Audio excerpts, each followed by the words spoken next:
Ah, hindi. Hindi ko makulat ito dati. Naipit siguro. So, ayan, virus yan ha. Hindi ako niwalang dito. Hindi magkatotoo yan. Maaaring nandyan na yan. Maaaring tarating pa lang. So, meron naman tayo bagong COVID ngayon. Sakit virus na papasok. So, Kuya, mayroon na daw sa Quezon City. Kasi yung kapatid ko, magla-lockdown yung Quezon City. Kita nyo? Meron na sa Quezon City. Oo, ma-lockdown nga daw yung Quezon City, sabi ng kapatid ko. Kasi nandoon sila eh. Delikado ngayon eh. Lalo na sa Bohol, may mga turista. May mga turista. So, ayan. Ingat kayo. Dahil mensahe na ng Diyos yan.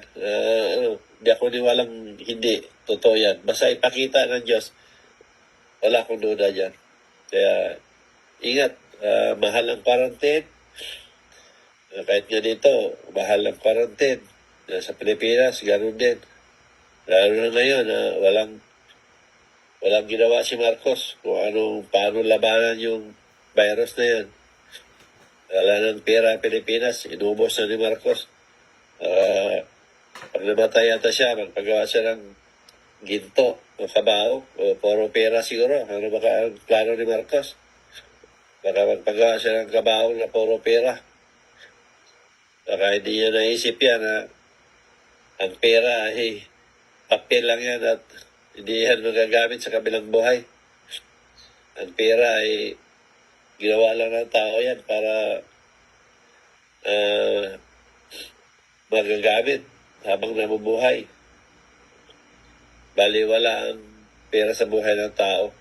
Kaya di kailangan magkamal o magkamkam o magtambak ang pera sa buhay natin. Ang mahalaga, makakain lang tayo ng sapat.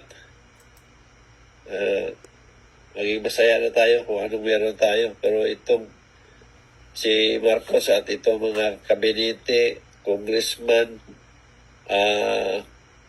senador o lahat ng politiko sa mga Pilipinas, pera na ang sinasamba nila, pera na ang pinaka-Diyos nila. Kaya yan, gahaman sa salapi at kapangyarihan.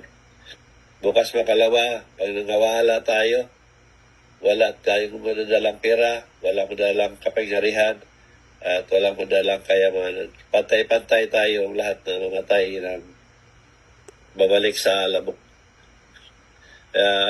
Sana ma-realize ninyo mga politiko. Gaano makaraming pera ninyo, gaano mga kapangyarihan, baliwala yan. Mamatay at mamatay pa rin kayo. Hindi ibig sabihin, marami kayo pera, hindi kayo mamatay. Anytime, maaari ayaw mamatay. Pares-parehas tayo lahat. Walang mahirap, mayaman. Kaya, dapat naisip niyo yan na ang buhay ay may hangganan. Ano man, karami ang nakulimbat ninyong pera o ninakaw ninyo. Ngayon ang maging